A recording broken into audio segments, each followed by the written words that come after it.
Northern sector నుంచి అయితే మనకు ఉన్నాయి. ట్రేడ్కి సంబంధించి అకౌంట్స్ ఎగ్జిక్యూటివ్కు, కంప్యూటర్ ఆపరేటర్, అలాగే secretary assistant, laboratory assistant, mechanics diesel, ఇలా మొత్తం ఓవిఎల్ ఢిల్లీ, అంటే ఒక్కొక్క స్టేట్ వైజ్గా ఢిల్లీ, జైపూర్ ఇలాగనమాట. మొత్తం టోటల్గా ఇందులో వచ్చేసరికి నార్థరన్ సెక్టార్ నుంచి 161 పోస్టులు అయితే ఖాళీగా ఉన్నాయి. అలాగే ఎలక్ట్రీషియన్కి సంబంధించి ఉన్నాయి, అంటే 10th వాళ్ళకి ఉన్నాయి, ఐటీఐ వాళ్ళకు ఉన్నాయి, ఇంటర్మీడియట్ వాళ్ళకు ఉన్నాయి, ఎవరైనా అప్లై చేసుకోవచ్చు అనమాట. కంప్యూటర్ ఆపరేటర్కి సంబంధించి ఉన్నాయి, ఎలక్ట్రీషియన్కి సంబంధించి ఉన్నాయి పోస్టులు. ఖచ్చితంగా అయితే అప్లై చేయడానికి అయితే ట్రై చేయండి. ఇది వచ్చరికి నార్త్ సెక్టార్ నుంచి అనమాట.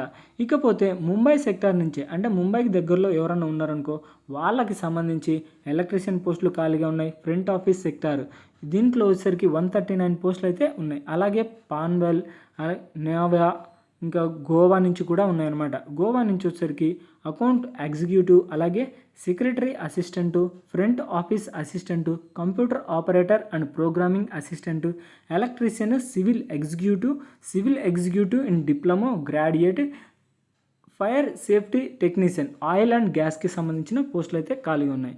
గోవాకి సంబంధించి 32 పోస్టులు అయితే ఉన్నాయి. అంటే ప్రతి దాంట్లో అయితే పోస్టులు అయితే ఇవే. కాకపోతే మీకు సంబంధించిన స్టేటు లేదా ఆ ఏరియాలో అయితే మీరు అప్లై చేయడానికి అయితే ట్రై చేయండి. ఒక్కొక్క పోస్ట్ గురించి మీకు ఎడ్యుకేషన్ క్వాలిఫికేషన్స్ కానీ అన్నీ అయితే మనకు క్లియర్గా అయితే నోటిఫికేషన్లోనే ఉన్నాయి.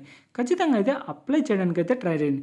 ఈస్టర్న్ సెక్టార్ నుంచి ఉన్నాయి, అలాగే నార్థరన్ సెక్టారు, దాంతోపాటు ముంబై సెక్టారు, సౌత్రన్ సెక్టారు, మనకు చెన్నై ఉంది, చెన్నై నుంచి పోస్టులు ఉన్నాయి, కాకినాడ నుంచి, రాజమండ్రి నుంచి కూడా పోస్టులు ఉన్నాయి అన్నమాట. అలాగే రాజమండ్రి, కరంకల్, ఇలాగా సెంట్రల్ సెక్టార్ నుంచి కూడా పోస్టులు అయితే ఖాళీగా ఉన్నాయి. ఒక్కొక్క సెక్టార్ నుంచి మనకు చాలా పోస్టులు అయితే ఖాళీగా ఉన్నాయి ఫ్రెండ్స్. ఖచ్చితంగా అయితే అప్లై చేయండి. ఇంకా ఫుల్ డీటెయిల్స్ అంటే ఏజ్ క్రెడెంటియల్స్ వచ్చేసరికి మనకు అంటే age minimum 18 years and maximum 24 years. అంటే ఈ నోటిఫికేషన్కి సంబంధించి 18 సంవత్సరాల నుంచి 24 సంవత్సరాల లోపు వారు ఎవరైనా అప్లై చేసుకోవచ్చు అనమాట. దాంతోపాటు concessions and relaxation, age relaxation వచ్చేసరికి upper age limit SC ST వాళ్ళకైతే 5 ఇయర్స్, ఓబీసీ వాళ్ళకైతే 3 ఇయర్స్ అయితే ఏజ్ రిలాక్సేషన్ ఉంటుంది. ఎడ్యుకేషన్ క్వాలిఫికేషన్ వచ్చేసరికి లైబ్రేరియన్ అసిస్టెంట్కి సంబంధించి మీరు జస్ట్ 10th పాస్ అయితే సరిపోతుంది. ఫ్రంట్ ఆఫీస్ అసిస్టెంట్కి సంబంధించి ఇంటర్మీడియట్ పాస్ అయితే సరిపోతుంది. కంప్యూటర్ ఆపరేటర్ అండ్ ప్రోగ్రామింగ్కి సంబంధించి ఐటీఐ కంప్లీట్ చేసి ఉండాలి. ఇంకా ఈ పోస్టులకు మొత్తం అనమాట ఐటీఐ అయితే ఉండాలి. ఐటీఐ ఏ పోస్టుల కంటే కంప్యూటర్ ఆపరేటరు లేదా ఎలక్ట్రీషియను, ఎలక్ట్రానిక్స్ మెకానిక్ ఫిట్టరు, అలాగే instrument mechanic, fire safety technician, oil and గ్యాస్కి సంబంధించిందనమాట. అలాగే mechanic repair and maintenance of vehicles, ఇంకా mechanic diesel, mechanic laboratory technician, ఇలాగ ఒక్కొక్క పోస్ట్ గురించి మీకు ఐటీ అయితే కంప్లీట్ చేసి ఉండాలి. దాంతోపాటు ఎవరైనా డిగ్రీ కంప్లీట్ చేసిన వాళ్ళకు కూడా ఉన్నాయన్నమాట. డిగ్రీ అయితే ల్యాబొరేటరీ అసిస్టెంట్కి, కెమికల్ ప్లాంట్కి సంబంధించి బీఎస్సీ కంప్లీట్ చేసి ఉండాలి, లేదా అకౌంట్స్ ఎగ్జిక్యూటివ్కి సంబంధించి బ్యాచులర్ డిగ్రీ కంప్లీట్ చేసి ఉండాలన్నమాట. స్టోర్ కీపర్కి సంబంధించి గ్రాడ్యుయేట్ అయితే కంప్లీట్ చేసి ఉండాలి. ఎగ్జిక్యూటివ్ హెచ్ఆర్ అనుకో బీబీఏ డిగ్రీ కంప్లీట్ చేసి ఉండాలి.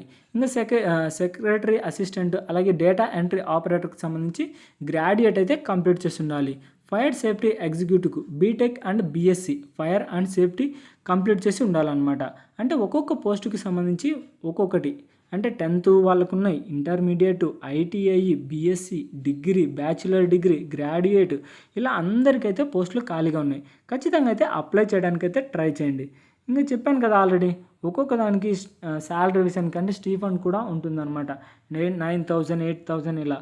మీరు ఇంకా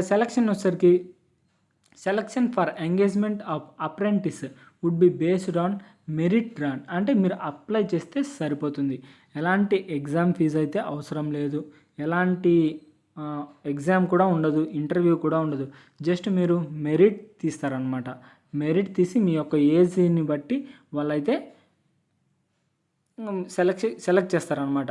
ఇంకా మీరు అప్లై చేసేటప్పుడు అప్లై చేసే లింక్, అలాగే నోటిఫికేషన్ లింక్, ఏమైనా డౌట్స్ ఉంటే ఈ వీడియో కింద డిస్క్రిప్షన్లోనే ఉంటుంది. లేదా మీరే డైరెక్ట్గా అప్లై చేయాలనుకో ఇంకా NAPS అంటే apprenticeship.in apprenticeshipindian.gov.in అనే వెబ్సైట్లోకి వెళ్ళి మీరైతే అప్లై చేసుకోవచ్చు. లేదా నాట్స్కి సంబంధించి nats.education.gov.in అనే వెబ్సైట్లో అయితే మీరు అప్లై చేసుకోవచ్చు అనమాట.